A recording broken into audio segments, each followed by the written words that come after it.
Usted ha vivido décadas cargando fe, dudas, pérdidas y silencios. Ha llegado a una edad en que ya no le teme a las preguntas difíciles y precisamente por eso necesita escuchar lo que le voy a decir hoy.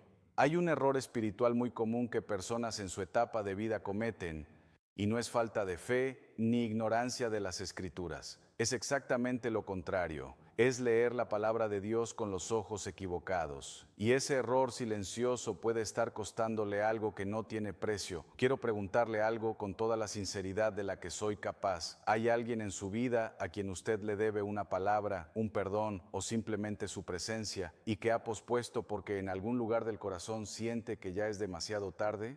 Si esa pregunta le tocó algo por dentro, le pido que se quede. Lo que vamos a reflexionar juntos hoy puede cambiar no solo cómo usted lee la Biblia, puede cambiar cómo vive lo que le queda por vivir. Si este tipo de reflexión le hace bien al alma, lo invito a suscribirse a este canal. Aquí encontrará siempre un espacio de paz, verdad y compañía espiritual. Y cuando terminemos, cuénteme en los comentarios qué nombre llegó a su mente en este momento. Usted no está solo en esto. Pocas personas se dan cuenta de esto.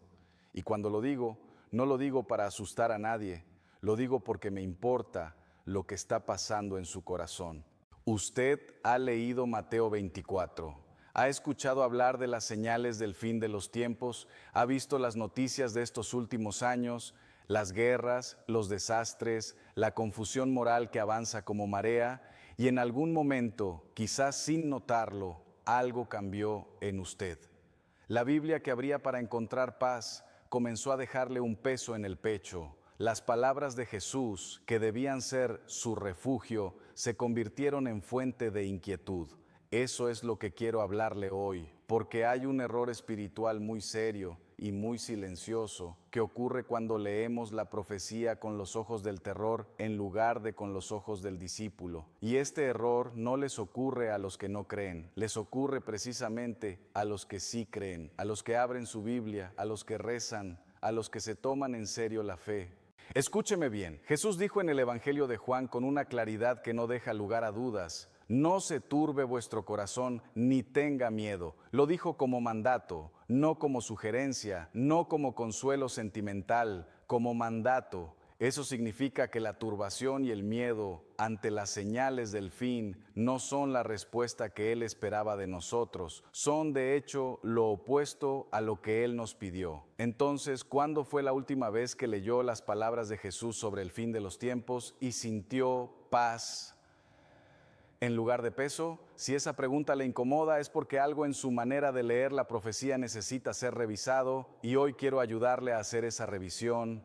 Hay una palabra en el griego original del Evangelio que lo cambia todo. Cuando Jesús dice en Mateo 24, velad, pues, porque no sabéis a qué hora ha de venir vuestro Señor, la palabra que usa es gregoreite, vigilar. Pero ese verbo no significa lo que muchos imaginan. No significa mirar el cielo con angustia, ni calcular fechas, ni vivir en estado de alarma permanente. Gregoreite significa atención serena y activa. Significa estar despierto como un centinela que conoce al rey a quien sirve, que mira la oscuridad sin temblar, porque sabe que su puesto tiene sentido, que su vigilia importa y que el rey regresa victorioso. No es el miedo del que no sabe qué vendrá, es la calma del que sabe exactamente a quién espera. ¿Está usted velando de esa manera, con esperanza activa, con el corazón encendido, o simplemente está esperando, con miedo, contando los días como quien cuenta los pasos hacia algo inevitable y sombrío?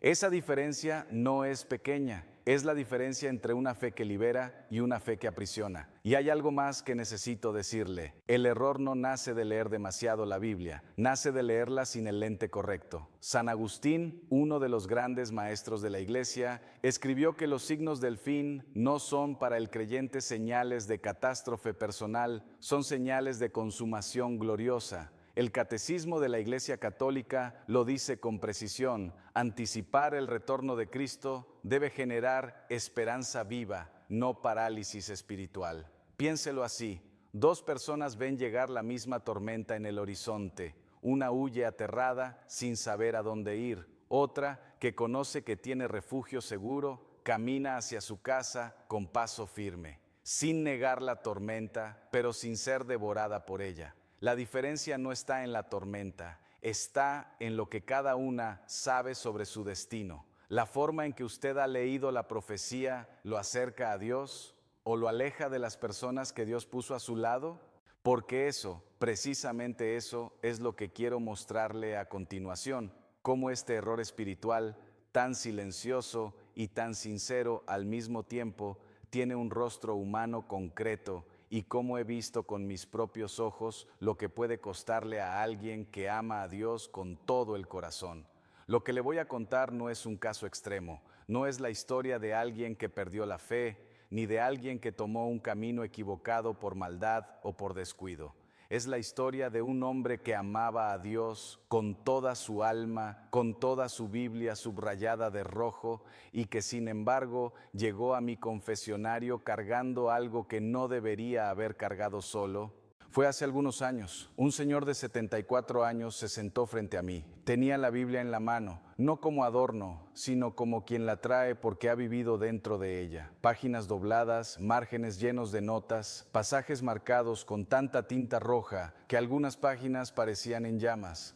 Era un hombre de oración, un hombre serio en su fe. Eso se notaba en cada gesto, pero su voz estaba quebrada. No me confesó pecados de maldad, no me habló de rencores violentos ni de pecados que avergüenzan. Me habló de algo más sutil y por eso más peligroso. Me dijo que llevaba casi 3 años sin hablar con su hijo mayor, 3 años de silencio, y cuando le pregunté por qué, la respuesta me detuvo en seco. Padre, ¿para qué reconciliarme si todo va a acabar? Lo dijo con una convicción tranquila. No con crueldad, no con indiferencia. Lo dijo como quien ha llegado a una conclusión lógica después de mucho pensar. Las señales que veía en el mundo, los versículos que había subrayado, los años que sentía que le quedaban, todo le había dicho lo mismo. Ya no hay tiempo suficiente para reparar lo que está roto. Ya es demasiado tarde para sembrar lo que no va a crecer. Quiero preguntarle algo con mucho respeto. ¿Le suena familiar ese razonamiento? No me refiero necesariamente a un hijo con quien no habla, me refiero a esa sensación, quizás más sutil en usted, quizás más silenciosa, de que ya es tarde para ciertas cosas. Esa voz interior que dice, a estas alturas, ¿para qué? Esa resistencia a comenzar algo, a reparar algo, a decir algo que lleva años sin decirse, porque el peso del tiempo parece más grande que la esperanza de lo que podría cambiar.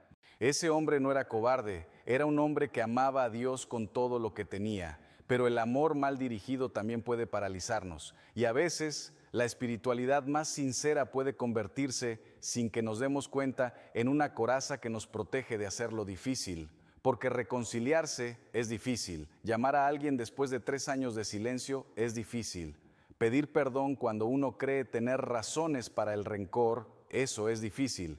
Y cuando la lectura de la profecía nos ofrece una salida, ¿ya para qué si todo va a acabar? Esa salida puede sentirse como espiritualidad, cuando en realidad es rendición. Es como quien, sabiendo que su casa será demolida dentro de un año, decide no reparar la ventana rota.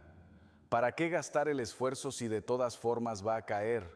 Y termina pasando ese año entero, con frío, con el viento entrando, cuando pudo haber vivido ese último año con calor, con dignidad, con la ventana en su lugar. La casa va a caer de todas formas, pero el año es real, el frío es real, y la persona que vive con usted en esa casa también es real. Hay algo que quiero que sepa, y lo digo como lo diría a alguien de mi propia familia, esa sensación de que ya es demasiado tarde, de que ya para qué invertir en lo que está roto. Esa sensación es una de las tentaciones espirituales más crueles de la segunda mitad de la vida. No viene disfrazada de pereza ni de egoísmo, viene disfrazada de realismo, a veces incluso viene disfrazada de fe, pero no lo es, tiene un nombre más preciso, y ese nombre es resignación. Entonces le pregunto, con la misma ternura con que le preguntaría en el confesionario, ¿hay algo en su vida, una relación, una conversación, un acto de amor que lleva tiempo pospuesto, que usted ha dejado sin hacer porque siente en algún lugar del corazón que ya es demasiado tarde o que ya no vale la pena? Ese algo tiene un nombre, y en la siguiente parte de esta reflexión quiero mostrarle por qué Jesús, precisamente en Mateo 24, ya había anticipado esta trampa, y cómo la palabra que usted tanto ama no lo condena por haber caído en ella, sino que lo invita con urgencia y con misericordia a salir. Ahora quiero llevarle al corazón de todo esto, porque lo que ese hombre de 74 años estaba viviendo, y lo que quizás usted también ha sentido, no es un problema de voluntad ni de fe débil, es un problema de lente. Y para corregir el lente necesitamos entender qué quiso Jesús realmente cuando nos habló de lo que vendría. Permítame una imagen sencilla. Imagine que usted va al médico y él le dice, con toda la seriedad del mundo, tiene una cirugía importante en 3 meses. Necesito que lo sepa. Usted tiene en ese momento 2 caminos posibles. El primero, llegar a su casa, acostarse y pasarse esos 3 meses paralizado por el miedo, sin salir, sin hablar, sin vivir, consumido por lo que viene. El segundo, usar esos 3 meses para ordenar lo que estaba desordenado, para decirle a su familia lo que nunca se atrevió a decir, para terminar lo que quedó incompleto, para llegar a la sala de cirugía no derrotado, sino en paz, con la conciencia liviana y el corazón en orden. La noticia es la misma en los 2 casos. La cirugía es la misma. La fecha, la misma. Lo que cambia es cómo usted decide vivir el tiempo que hay entre hoy y ese momento. Jesús, en Mateo 24, es ese médico. No nos dice la fecha exacta para que entremos en pánico. Nos dice que el tiempo es real, que el tiempo es serio, para que vivamos con una intensidad que los distraídos nunca tendrán. El anuncio no es una amenaza, es un regalo. Es la gracia de saber que cada día importa, que cada relación importa, que nada de lo que el amor puede hacer hoy debe dejarse para mañana. Y hay algo más que quiero que entienda. Cuando Jesús usa el verbo velar en este capítulo, no está describiendo a alguien que mira el cielo con los ojos abiertos de terror. Está describiendo a alguien que vive con urgencia amorosa. Hay una diferencia enorme entre esas 2 cosas. San Pablo lo entendió así. En su carta a los Romanos escribe: ahora está más cerca de nosotros la salvación que cuando creímos. Pongámonos la armadura de la luz. Fíjese bien en esa imagen, la armadura de la luz. No es la armadura del búnker, no es la armadura del que se esconde. Es la armadura del que sale al mundo iluminado, activo, presente, precisamente porque sabe que el tiempo es valioso. Piénselo como el fotógrafo que sabe que el sol se pondrá en 1 hora. Ese fotógrafo no guarda su cámara. La saca, busca el mejor ángulo, presta más atención que nunca, porque sabe que la luz que tiene ahora no se repetirá. El cristiano que vive la vigilia correctamente no cierra su corazón ante lo que viene, lo abre más, ama más, perdona más, actúa más. Y aquí está el punto que más me importa decirle. Si la lectura de Mateo 24 no lo está llevando a reconciliarse con alguien, quizás lo está leyendo con el lente equivocado.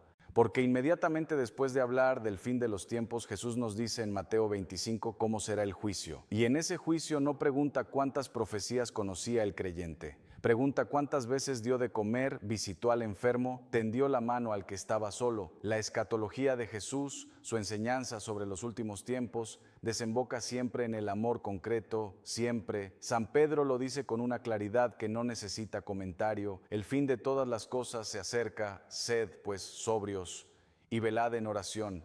Y ante todo, tened entre vosotros ferviente amor. Ante todo, antes que los cálculos, antes que los análisis, antes que los subrayados en rojo, el amor ferviente. Esa es la respuesta correcta al fin de los tiempos, no el retiro temeroso, el amor encendido. Imagine 2 marineros que saben que el puerto está cerca. Uno amarra todo, cierra las escotillas y se mete al camarote a esperar. El otro sale a cubierta, mira el horizonte con gratitud y hace los preparativos finales con calma y con alegría. El puerto es el mismo para los 2, el barco es el mismo. Lo que es diferente es cómo cada uno decide vivir la última parte del viaje. ¿Cómo quiere usted vivir la última parte del suyo? Esa no es una pregunta retórica, es la pregunta más práctica que puede hacerse hoy. Porque hay alguien, quizás muy cerca de usted, que está esperando que usted salga a cubierta. Aquel hombre de 74 años regresó a verme 2 semanas después. No llegó con su Biblia subrayada de rojo, llegó con algo diferente en el rostro, no exactamente alegría, sino algo más honesto que la alegría, alivio. El alivio de quien ha hecho algo difícil y ha descubierto que el mundo no se derrumbó al hacerlo, sino que, al contrario, algo que estaba roto comenzó a moverse. Me contó que había llamado a su hijo, que marcó el número varias veces antes de animarse a dejarlo sonar, que cuando su hijo contestó hubo un silencio largo, de esos silencios que pesan años, y que entonces él, sin explicar el Apocalipsis, sin justificar nada, sin construir argumentos teológicos para lo que había pasado entre ellos, dijo simplemente esto: quiero que sepas que te quiero y que me arrepiento de los años perdidos. Eso fue todo, no hubo sermón, no hubo debate, solo esas 2 oraciones, cortas, directas, verdaderas, y el sonido de su hijo llorando al otro lado del teléfono. Eso es Mateo 24 vivido correctamente. Eso es la vigilia cristiana hecha carne, no en los libros, no en los márgenes de las páginas subrayadas, sino en una llamada de 3 minutos que rompió 3 años de silencio. Ahora quiero hablarle directamente a usted. Usted no ha llegado tarde. Escúcheme bien. Mientras hay aliento, hay gracia. Eso no es un consuelo vacío. Es la promesa que Dios sostiene sobre cada corazón que todavía late. Los años que lleva encima no son años perdidos. Son años que cargan profundidad, experiencia y una capacidad de amar que solo da el tiempo. El árbol no da su mejor fruto en primavera, cuando todo es exuberante y fácil. Lo da en otoño, cuando cada fruto es concentrado, maduro, dulce con el peso de toda una estación vivida. Usted está en ese otoño, y el otoño no es el final, es la cosecha. El salmista lo dijo hace 3000 años y sigue siendo verdad esta noche. Aún en la vejez fructificarán, estarán vigorosos y verdes. Esa es la promesa de Dios para esta etapa de su vida. No el agotamiento, no la rendición, la fructificación. Entonces le pido algo concreto, algo pequeño, algo que puede hacer hoy. Esta noche, antes de cerrar los ojos, quiero que usted se haga una sola pregunta, no varias, no una lista, solo una. ¿Hay alguien en mi vida a quien le debo una palabra, un abrazo o un perdón y que yo he pospuesto porque estoy demasiado ocupado mirando las señales del cielo? Si hay un nombre que llegó a su mente en este momento, y sospecho que sí lo hay, escríbalo en un papel, en su mano, donde sea, solo el nombre. Y mañana, cuando despierte, haga una cosa pequeña hacia esa persona, una llamada, un mensaje, una visita, una oración en voz alta por ella, con su nombre en los labios. No tiene que resolverlo todo de una vez, no tiene que tener las palabras perfectas, no tiene que saber cómo terminará, tiene que dar el primer paso, porque el padre del hijo pródigo no esperó a que el hijo llegara hasta la puerta. Lucas nos dice que cuando aún estaba lejos, lo vio su padre y fue movido a misericordia y corrió. Eso es lo que hace el amor cuando entiende que el tiempo es un regalo. Las profecías de Jesús no son una razón para congelarse, son la más urgente invitación a descongelarse, a amar ahora, a reconciliarse hoy, a vivir con la dignidad de quien sabe que cada día es un regalo que no se repetirá. El reloj no es su enemigo, es el recordatorio de que cada hora que usted decide amar, perdonar y acercarse, es una hora que el miedo no pudo robarle. Y la paz que usted busca, esa paz que sobrepasa todo entendimiento, no llegará cuando las noticias mejoren, ni cuando los tiempos sean más tranquilos. Llegará cuando usted haga lo que el amor le está pidiendo que haga precisamente hoy. Que el Señor le conceda ojos para ver las señales sin terror, un corazón para amar sin demora y la paz profunda de quien sabe que su nombre ya está escrito, con tinta que no se borra, en el libro de la vida. Vaya en paz.